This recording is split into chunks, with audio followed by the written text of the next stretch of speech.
A'udzubillahi minasyaitonirrajim. Bismillahirrahmanirrahim. Alhamdulillahirabbil alamin. Wassalatu wassalamu ala asyrofil anbiya'i wal mursalin wa ala alihi washabbihi wattabi'in. Rabbi shrah li sadri wa yassir li amri wahlul 'uqdatam min lisani yafqahu qawli. Allahumma shalli ala sayyidina Muhammad wa ala ali sayyidina Muhammad. Assalamualaikum warahmatullahi wabarakatuh. Sobat Winner semuanya yang dirahmati oleh Allah Subhanahu wa taala dimanapun berada.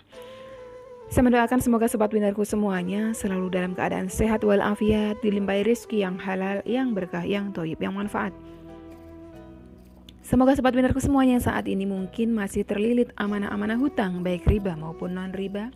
Semoga Allah segerakan kita semuanya terbebas dari hutang, baik itu riba maupun non-riba, dengan cara-cara Allah yang mudah, tanpa harus menggali lubang yang baru, tanpa harus menyentuh kembali riba, tanpa harus menjual aset, tanpa harus direndahkan, dicaci maki, dikuncing, diolok-olok, dihina, diintimidasi, ditekan oleh manusia lain.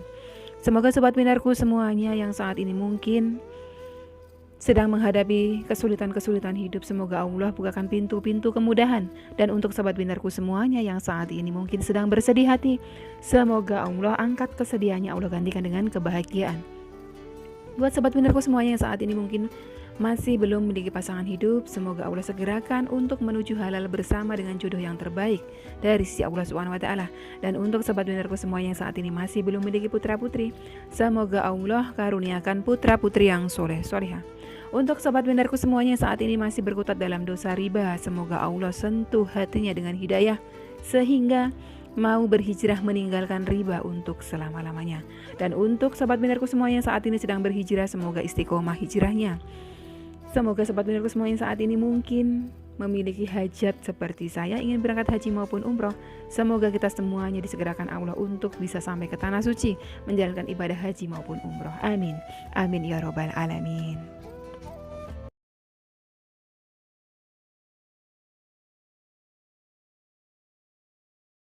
Masya Allah, tabarakallah, alhamdulillah.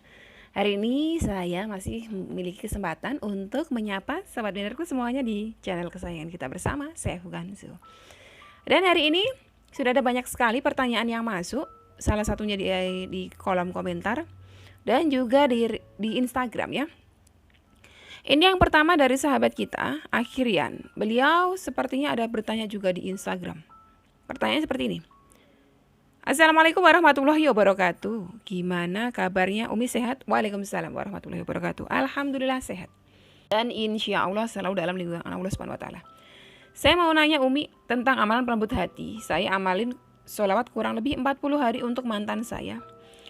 Ke satu mantan saya sakit mata bengkak dan alhamdulillah sekarang dia udah sembuh. Dan yang kedua mantan saya kena tipu uang 500.000 dari berhadiah yang tidak jelas. Saya mau nanya, apakah itu salah saya ataukah mantan sayanya yang zolim ke saya? Tolong sarannya Umi. Dari Umi ya, ditunggu jawabannya. Takutnya salah. Dari saya niatnya karena Allah Ta'ala ingin menghalalkan mantan saya.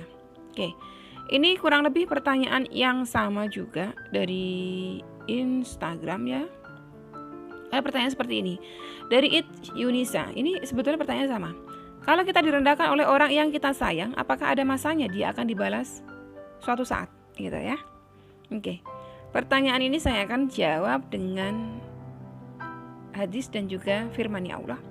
Yang pertama, Rasulullah SAW bersabda, barang siapa yang mendatangi dukun atau tukang ramal lalu ia membenarkannya, maka ia berarti telah kufur pada Al-Quran yang telah diturunkan pada Muhammad. Yang kedua, yang kedua ini firman-Nya Allah dalam Surah An-Naml ayat 65. Tidak ada seorang pun di langit dan di bumi yang mengetahui perkara yang gaib. Nah, jadi yang tadi itu Akhirian bertanya. Pertanyaannya ada tebakan. Karena beliau bersolawat untuk mantan beliau, yang satu sakit gitu loh. Beliau punya dua mantan. Habis beliau bersolawat kepada Allah, memohon mungkin yang terbaik untuk mantannya, tapi malah mantannya sakit, matanya sakit. Yang kedua mantannya malah kena tipu. Secara akal manusia ya, pertanyaannya itu apakah mungkin karena kezalimannya mantan saya sehingga dapat karma gitu kan. Kebanyakan bahasanya orang kita kan nyebutnya karma. Sama dengan pertanyaan Mbak It Yunisa tadi. Apakah mungkin suatu saat yang dia sudah merendahkan saya akan dibalas gitu kan. Kalau untuk kita menebak-nebak, apakah mungkin itu sebab sholawat yang saya bacakan terus dia mendapatkan sakit mata dan ditipu? Nah, itu berarti kita menebak-nebak. Nah, itu dilarang. Karena tidak ada seorang pun di langit dan di bumi yang bisa mengetahui perkara gaib kecuali Allah. Ya, kecuali Allah. Entah mungkin mantannya akhirian itu pernah melakukan dosa apa sehingga Allah memberikan ujian tersebut, diberikan sakit mata. Mungkin mata beliau pernah dipergunakan untuk melihat hal-hal yang gak baik sehingga Allah berikan sakit dengan tujuan supaya muhasabah diri. Atau mungkin yang satunya karena mungkin jarang sedekah, ya, sehingga tertipu duit 500.000 itu gitu kan. Barangkali seperti, tapi kita tidak bisa mengklaim bahwa apakah itu sebab sholawat saya, tidak bisa.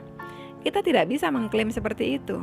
Nanti jatuhnya itu tadi, kita berarti mempercayai ramalan, sesuatu prediksi, itu kan belum tentu gitu, itu belum tentu. Perkara Allah memberikan balasan untuk setiap perbuatan itu betul, memang betul. Firman Allah dalam surah An-Nahl ayat ke-97. Barang siapa yang mengerjakan amal soleh, baik laki-laki maupun perempuan dalam keadaan beriman, maka sesungguhnya akan kami berikan kepadanya kehidupan yang baik dan sesungguhnya akan kami beri balasan kepada mereka dengan pahala yang baik dari apa yang telah mereka kerjakan. Jadi barang siapa menabur yang baik-baik, Allah berjanji akan diberikan juga hasil yang baik-baik. Begitupun sebaliknya. Tetapi kalau untuk tadi berpikirnya, apakah karena dia zalim sama saya sehingga saya sholawatin terus Allah kasihnya sakit mata? Kita tidak bisa mengklaim seperti itu. Tapi mungkin saja Allah berikan seperti itu karena kasih sayangnya Allah kepada mantan panjenengan. Supaya apa? Supaya nanti matanya ketika sembuh dipergunakan untuk beribadah kepada Allah, untuk membuka Al-Quran, membaca ayat suci Al-Quran. Nah, seperti itu, boleh berpikir bagus seperti itu gitu kan. Ya, firman Allah yang lainnya ya, dalam surah An-Nahl ayat ke-97, sekarang yang ke-61. Jikalau Allah menghukum manusia karena kezalimannya, niscaya tidak akan ditinggalkannya di muka bumi sesuatu pun dari makhluk yang melata. Tetapi Allah menangguhkan mereka sampai kepada waktu yang ditentukan. Maka apabila telah tiba waktunya yang ditentukan bagi mereka, tidaklah mereka dapat mengundurkannya barang sesaat pun dan tidak pula mendahulukannya. Jadi kalau Allah sudah berkehendak ya untuk membalas sesuatu dari perbuatan manusia, tidak ada yang bisa mengundur, tidak ada bisa memajukan juga gitu. Jadi kalau yang hal-hal seperti ini adalah betul hak mutlaknya Allah. Perkara gaib ada pada Allah, kita tidak tahu. Jadi kita tidak bisa menebak-nebak. Jadi urusan kita ya Mbak Yunisa ya sama Akhirian, kita doakan saja yang terbaik untuk beliau-beliau semuanya. Walaupun beliau-beliau semua sudah zalim terhadap kita ya, tanpa harus memikirkan, oh nanti kalau kau jahat sama saya kau akan dapat balasannya. Tidak usah mikirin balasan jahat untuk beliau. Justru kita mendoakannya yang baik-baik saja. Oh, kalau tadinya mulutnya tidak baik, selalu mencela saya, selalu merendahkan saya, doakan saja supaya Allah sentuh hidayah sehingga lisannya bisa mengucap hal-hal yang baik-baik saja gitu. Karena kalau kita mendoakan yang baik-baik untuk orang lain, apalagi orang yang pernah dekat dengan kita ya, orang yang sama sekali gak pernah dekat dengan kita, yang menzolimi kita terus aja, sudah selain juga kita doakan yang baik-baik. Jadi kita tidak perlu mengukur-ngukur, tidak perlu mengklaim bahwa kamu nanti kalau jahat sama aku, kamu tak sholawati nanti kamu akan begini, akan begitu. Tidak bisa, itu prediksi, itu ramalan. Nanti panjenengan jatuhnya apa? Percaya ramalan yang jenengan membuat ramalan. Oh nanti, dulu pernah ada tuh pacarku sakit matanya habis tak sholawati. Nanti kamu kalau jahat lagi tak sholawatin kamu ini lagi gitu. Gak boleh, berarti kita sedang membuat prediksi, sedang membuat ramalan. Nah itu dosa. Masuk kategorinya musyrik yang tanpa kita sadari. Nauzubillah min dzalik ya. Oke, video kali ini mungkin pertanyaan ini ya. Karena masih ada waktu, saya akan menjawab lagi 2 pertanyaan. Yang pertama dari Madomita, ini bukan pertanyaan sebetulnya. Minta doanya Umi, semoga Tuhan memberi kepercayaan kami untuk mendapatkan keturunan. Saya ralat, saya koreksi, saya revisi, bukan Tuhan tapi Allah, Rob kita, Allah. Ya, Allah aja kita nyebutnya ya. Insya Allah didoakan Mbak Madomita, panjenengan amalkan aja amalan yang sudah pernah saya share di channel saya. Amalan mohon keturunan yang soleh-solehah. Panjenengan amalkan dengan penuh keyakinan. dari kue merah. Assalamualaikum Umi. Waalaikumsalam warahmatullahi wabarakatuh. Mau tanya, apakah dalam Islam pernikahan berbeda agama diperbolehkan? Tidak. Tidak. Itu tegas. Ini akidah. Kita nggak bisa menikah dengan non-muslim. Nggak bisa. Tapi kenapa ada Umi banyak sekali itu public figure? Biarkan mereka. Kita nggak perlu ngurusin orang lain. Tapi kita, anak cucu kita, berdoalah, mintakan kepada Allah supaya terjaga dari menjalin asmara dengan non-muslim. Ya, kecuali yang non-muslim itu mau memeluk agama kita karena meyakini kebenaran Allah dan Rasulnya gitu ya. Jadi tidak boleh, tidak ada pernikahan non-muslim.